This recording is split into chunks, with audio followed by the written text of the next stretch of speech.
नमस्कार। आकाशवाणी जयपुर अजमेर से प्रस्तुत हैं प्रादेशिक समाचार।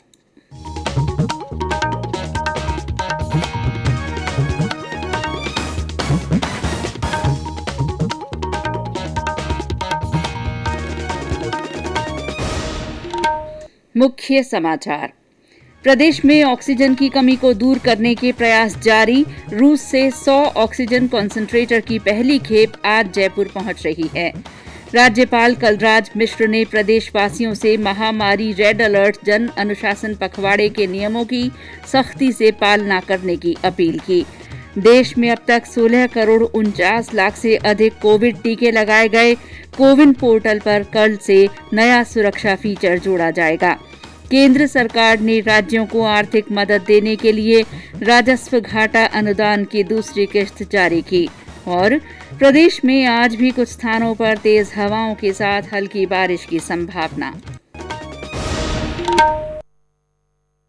समाचारों के साथ मैं शीला चावला। कोविड मरीजों की संख्या फिर से बढ़ रही है, इसीलिए सभी श्रोताओं से अपील है कि कोई भी कोताही न बरतें। सभी सुरक्षा उपायों का पालन करें और सभी पात्र लोग बेहिचक टीका लगवाएं। व्यक्तिगत स्वच्छता और साफ सफाई का ध्यान रखें, सुरक्षित रहें और इन 3 आसान उपायों का पालन करें। मास्क पहनें, 2 गज दूरी है जरूरी, सुरक्षित दूरी बनाए रखें, हाथ और मुंह साफ रखें। और अब समाचार विस्तार से। प्रदेश में मेडिकल ऑक्सीजन की कमी को दूर करने के लिए विभिन्न स्तरों पर प्रयास जारी हैं। चिकित्सा और स्वास्थ्य मंत्री डॉक्टर रघु शर्मा ने कहा कि सरकार ने प्रदेश में हो रही ऑक्सीजन की कमी को दूर करने के लिए करीब 50,000 ऑक्सीजन कॉन्सेंट्रेटर मंगवाने की योजना बनाई है। रूस से 100 ऑक्सीजन कॉन्सेंट्रेटर की पहली खेप आज जयपुर पहुंच रही है। उन्होंने कहा कि रूस से कुल 1,250 ऑक्सीजन कॉन्सेंट्रेटर भी सप्ताह भर में पहुंच जाएंगे। डॉक्टर शर्मा ने बताया कि मुख्यमंत्री ने वरिष्ठ अधिकारियों से चर्चा कर ऑक्सीजन कॉन्सेंट्रेटर्स की उपलब्धता और प्रदेश में ऑक्सीजन उत्पादन के 59 प्लांट लगाने का भी निर्णय लिया है। इन प्लांट के स्थापित होने के बाद करीब 120 मीट्रिक टन ऑक्सीजन मिल सकेगी। उन्होंने कहा कि सरकार ऑक्सीजन प्लांट लगाने सहित ऑक्सीजन की कमी को पूरी करने के हर संभव प्रयास कर रही है। इस बीच अजमेर के जवाहरलाल नेहरू चिकित्सालय में 5 ऑक्सीजन प्लांट के साथ ही 20 किलोलीटर क्षमता का लिक्विड स्टोरेज प्लांट स्थापित करने का काम शुरू हो गया है। जिला कलेक्टर ने बताया कि इनमें से एक प्लांट राष्ट्रीय राजमार्ग प्राधिकरण तैयार करवाएगा। उन्होंने बताया कि अस्पताल को राज्य सरकार की ओर से 25 ऑक्सीजन कॉन्सेंट्रेटर मिले हैं। उधर राजसमंद के जिला कलेक्टर ने बताया कि जिले के दरीबा में वर्तमान में ऑक्सीजन गैस प्लांट से रोजाना 400 सिलेंडर ऑक्सीजन का उत्पादन किया जा रहा है और जल्दी ही 1200 सिलेंडर प्रतिदिन उत्पादन का एक नया प्लांट दरीबा में और शुरू होने जा रहा है। इस बीच ऑक्सीजन की कमी से कोविड मरीजों के परिजनों में घबराहट होने के संबंध में सवाई मानसिंह मेडिकल कॉलेज के प्रोफेसर रमन शर्मा ने बताया कि ऐसे समय में फेफड़ों की एक्सरसाइज करना बहुत जरूरी है। उन्होंने आकाशवाणी से बातचीत में बताया कि इससे ऑक्सीजन का स्तर सही रखने में मदद मिलेगी। अगर किसी के 90 के नीचे जा रहा है ऑक्सीजन तो उसको हॉस्पिटलाइजेशन की जरूरत होती है, क्योंकि निमोनिया फैल रहा है। तो लो ग्रेड अगर ऑक्सीजन फॉल हुआ है उनके लिए फेफड़ों की एक्सरसाइज सबसे इम्पोर्टेंट चीज है, जो कि आगे कॉम्प्लिकेशन रोकने में काम आएगी। बहुत तेज बुखार ठीक ही नहीं हो रहा है, सांस फूलने लगे, सीने में दर्द होने लगे और कॉन्शियसनेस थोड़ी सी डिरेंज हो जाए, तो ये एक वार्निंग साइंस है। ऑक्सीजन का स्तर अगर डाउन आ रहा है तो अपने को पहले थोड़ी देर प्रोन पोजिशनिंग, जिसमें कि पेट के बल लेटना, ये भी एक घरेलू उपचार है। ये पोस्ट कोविड में भी काम आता है। उल्टा लेट के काफी देर तक प्रोन पोजिशनिंग में रहें, पेट के बल 45 मिनट्स तक रहें, फिर करवट में रहें और उसके बाद बैठ भी सकते हैं। इससे ऑक्सीजन का स्तर सुधरता है और ये काफी कारगर है इसमें। राज्यपाल कलराज मिश्र ने प्रदेशवासियों से अपील की है कि राज्य सरकार द्वारा घोषित महामारी रेड अलर्ट जन अनुशासन पखवाड़ा में नियमों का सख्ती से पालन करें। उन्होंने कहा कि सभी प्रदेशवासी कोरोना से बचने के लिए घरों में ही रहें और जरूरी होने पर बाहर निकलें तो पूरी सतर्कता बरतें। कोरोना संक्रमण के तेजी से बढ़ते प्रकरणों और जनहानि के बारे में जानकर मैं बेहद चिंतित और व्यथित हूँ। जीवन के लिए यह दौर अत्यधिक भयावह है। सावधानी और सतर्कता रखने के साथ ही इस समय हमारी सबसे बड़ी प्राथमिकता यही होनी चाहिए कि संक्रमण की चेन पूरी तरह से टूट जाए। धैर्य, अनुशासन के समन्वित जन प्रयास ही इसमें सबसे अधिक जरूरी है। मेरा आप सभी से विनम्र अनुरोध है कि राज्य सरकार द्वारा घोषित महामारी रेड अलर्ट जन अनुशासन पखवाड़े की सभी सख्ती से पालना करें। इस बीच सभी जिलों में महामारी रेड अलर्ट जन अनुशासन पखवाड़े के तहत प्रशासन द्वारा पूरी सख्ती बरती जा रही है। बूंदी में नियमों की अवहेलना करने पर 5 दुकानों को सीज किया गया। इसी तरह भरतपुर में भी प्रशासन सख्ती बरतने के साथ साथ लोगों को समझाकर नियमों को मानने के लिए प्रेरित कर रहा है। और ब्यौरा हमारे संवाददाता से।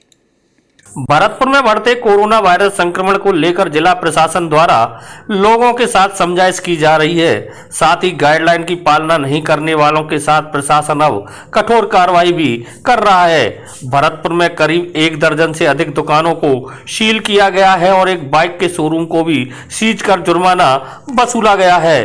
पुलिस द्वारा भी करीब 2 से 12 लोगों के चालान किए गए हैं। शिव कुमार वशिष्ठ, आकाशवाणी समाचार, भरतपुर।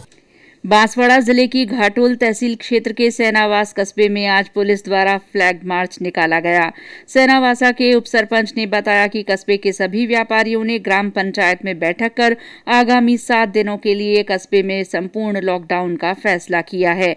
इसी तरह चूरू में भी लोगों और व्यापारियों ने स्वेच्छा से पूर्ण लॉकडाउन कर प्रशासन को पूरा सहयोग दिया।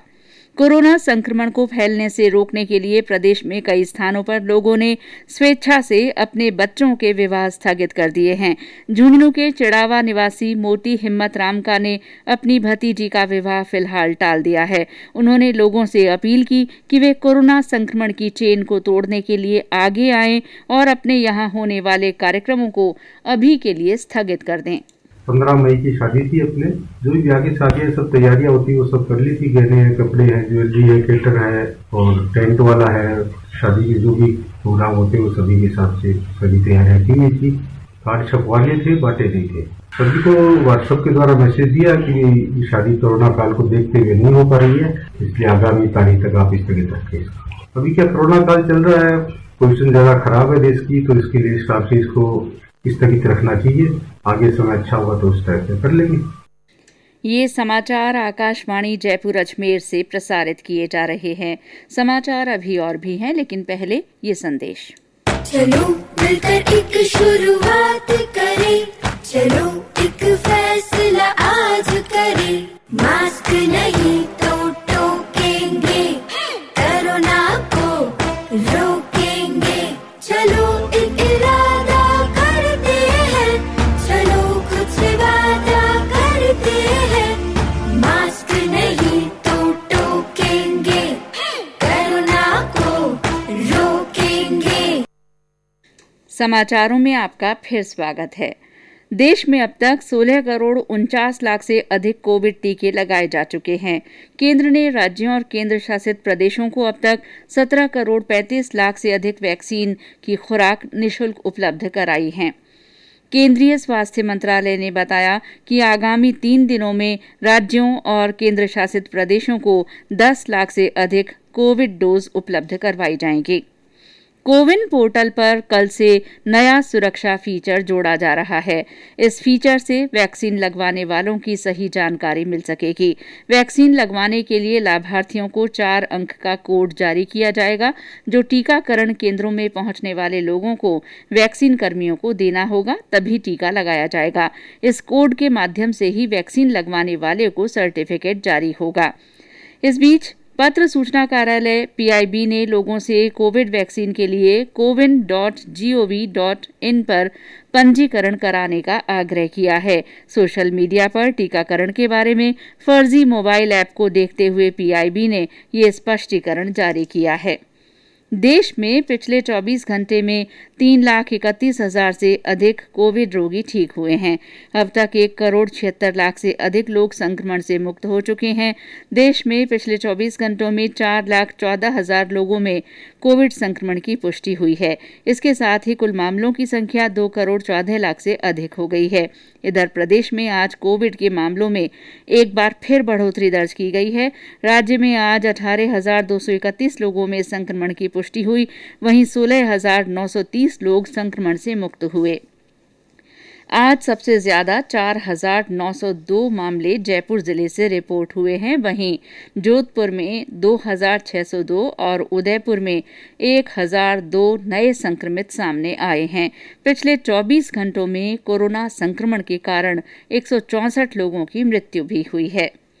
केंद्र सरकार ने राज्यों को आर्थिक मदद देने के लिए राजस्व घाटा अनुदान की दूसरी किश्त जारी कर दी है। इस दूसरी किश्त में 17 राज्यों को 9,871 करोड़ रुपए जारी किए गए हैं। ये जानकारी वित्त मंत्रालय की ओर से जारी एक विज्ञप्ति में दी गई है। प्रदेश में कोरोना की विषम परिस्थितियों के बावजूद न्यूनतम समर्थन मूल्य पर गेहूं की खरीद सुचारू रूप से जारी है। अब तक खाद्य विभाग द्वारा न्यूनतम समर्थन मूल्य पर 10.5 लाख मीट्रिक टन गेहूं की खरीद की गई है, जिससे करीब 1 लाख किसान लाभान्वित हुए हैं। खाद्य और नागरिक आपूर्ति विभाग के शासन सचिव नवीन जैन ने बताया कि प्रदेश में न्यूनतम समर्थन मूल्य पर गेहूं की खरीद के लिए 387 केंद्र स्थापित किए गए हैं। उन्होंने बताया कि न्यूनतम समर्थन मूल्य पर भारतीय खाद्य निगम ने अभी तक करीब 7,30,000 मीट्रिक टन, तिलम संघ ने 1,35,000 और राजफेड ने 1,08,000 तथा नेफेड ने 65,000 मीट्रिक टन गेहूं की खरीद की है। प्रदेश में आज जमातुल विदा की नमाज घरों में ही अदा की गई। आखिरी जुम्मे पर घरों में खुशी का माहौल रहा और नमाज के दौरान कोरोना गाइडलाइन का पूरा पालन किया गया। आखिरी जुम्मे के साथ ही आज से घरों में ईद की तैयारियां भी शुरू हो गई हैं। और अब मौसम विभाग ने भरतपुर, धौलपुर और करौली जिलों में आज कहीं कहीं तेज हवाओं के साथ हल्की बारिश की चेतावनी दी है। इसके अलावा विभाग ने भरतपुर, बीकानेर और जोधपुर संभागों में कुछ स्थानों पर हल्की बारिश की संभावना जताई है। विभाग के निदेशक राधेश्याम शर्मा ने बताया कि सोमवार से एक और नया पश्चिमी विक्षोभ राज्य के ऊपर सक्रिय होगा। इस कारण 10 से 14 मई तक प्रदेश में कई स्थानों पर आंधी और बारिश की संभावना है। और अंत में मुख्य समाचार एक बार फिर। प्रदेश में ऑक्सीजन की कमी को दूर करने के प्रयास जारी हैं। रूस से 100 ऑक्सीजन कंसंट्रेटर की पहली खेप आज जयपुर पहुंच रही है। राज्यपाल कलराज मिश्र ने प्रदेशवासियों से महामारी, रेड अलर्ट, जन अनुशासन पखवाड़े के नियमों की सख्ती से पालना करने की अपील की है। देश में अब तक 16,49,00,000 से अधिक कोविड टीके लगाए गए हैं। कोविन पोर्टल पर कल से नया सुरक्षा फीचर जोड़ा जाएगा। केंद्र सरकार ने राज्यों को आर्थिक मदद देने के लिए राजस्व घाटा अनुदान की दूसरी किश्त जारी की है। और मौसम विभाग ने आज भी प्रदेश में कुछ स्थानों पर तेज हवाओं के साथ हल्की बारिश की संभावना जताई है। इसी के साथ प्रादेशिक समाचार बुलेटिन समाप्त हुआ। नमस्कार।